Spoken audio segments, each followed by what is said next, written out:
Welcome to A Guiding Light 911, where we share hope, encouragement, and practical tools for anyone walking the path of recovery.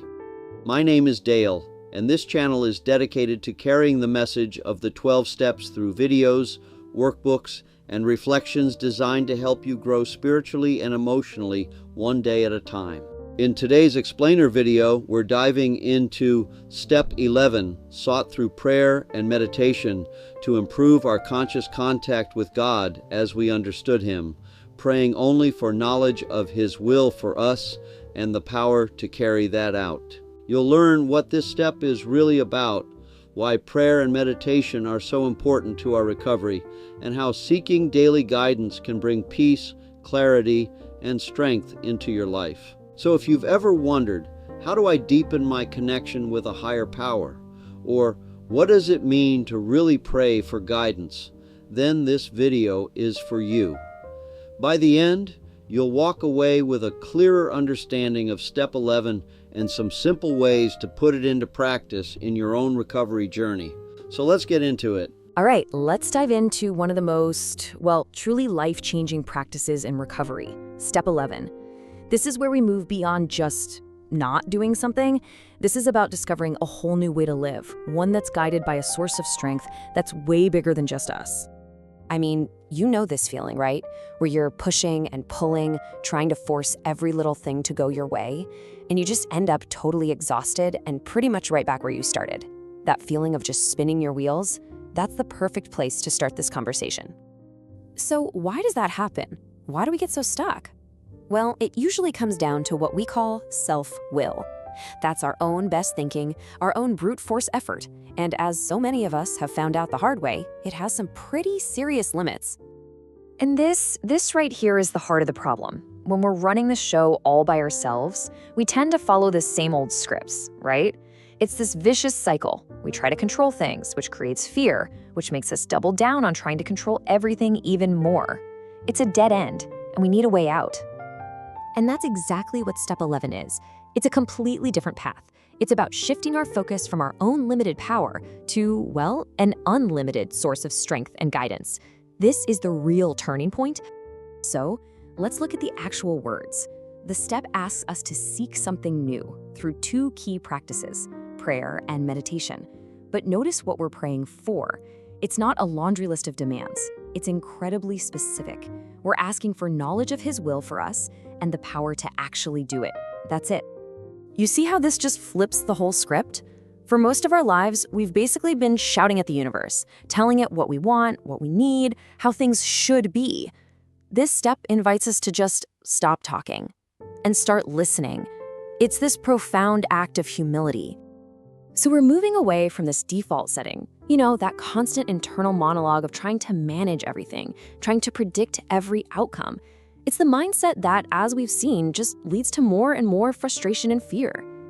And instead, we move toward this. And this is a huge spiritual shift. It's opening the door, maybe just a crack at first, to the idea that our plan might not be the best one on the table.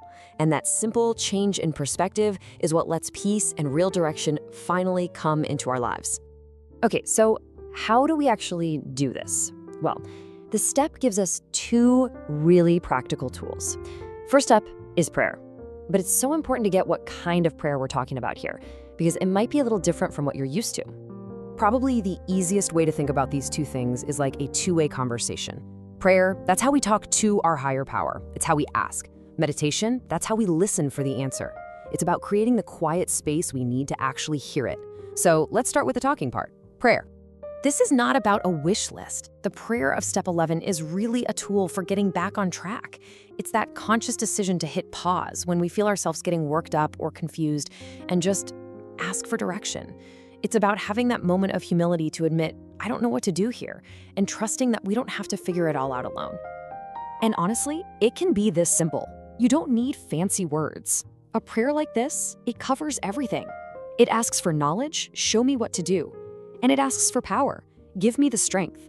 It's direct, it's humble, and it is incredibly powerful. Okay, so once we've asked for guidance, there's a crucial next part. We have to make space to actually receive it.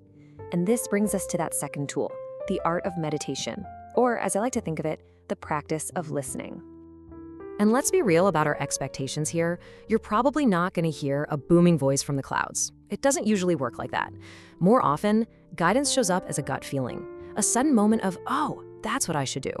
Or maybe just a feeling of calm, or 5 minutes ago there was a total storm. And please, don't let this practice intimidate you. You don't need a special cushion or a silent retreat. Meditation can be as simple as pausing to take 3 slow, deep breaths. It can be reading one paragraph from something that inspires you, or just sitting for 60 seconds and thinking about one thing you're grateful for. The whole point is just to quiet the noise for a minute. Now, the real magic of this step isn't in doing it once in a while. It's about weaving it into the fabric of our everyday lives. It's about turning this from a cool idea into something we actually do, day in and day out. And remember, the goal here is always progress, not perfection. Some days you're going to feel super connected, and other days, not so much. And that's totally okay. The point is just to keep showing up. Every time we practice, we're strengthening that spiritual muscle, making it just a little bit easier to choose guidance over our own willfulness. You know, a simple daily structure can make all the difference. In the morning, just start the day by asking for guidance. When things get tough during the day, use that pause button, a quick, silent prayer for the next right action. And then at night, take just a minute to reflect and say thank you. This simple little routine keeps us plugged in. Because at the end of the day, this is what it's all about. Step 11 shows us that real, lasting recovery isn't just about stopping a behavior. It's about starting a new way of life. A life where you have a kind of spiritual GPS, a life where you feel guided and supported, and you know you're never really alone. So I'll just leave you with this question to think about. In all the chaos of our daily lives, there are always these little pockets of quiet. What might happen if we started using those moments, not to worry or to plan, but just to listen? The answer, well, it might just change everything. Thank you for spending this time with me today. If this message spoke to you, please take a moment to like this video, subscribe to the channel, and share it with someone who might need encouragement right now. Remember, you don't have to walk this path alone. For more resources to support your recovery journey, visit agl911.com. As part of my mission to help others, I've created a collection of recovery ebooks, workbooks, and journals available at amazon.com, author AGL911. Stay connected, stay hopeful, and as always, keep moving forward one day at a time. I'll see you in the next one. A Guiding Light, 12-Step Recovery for Lasting Change.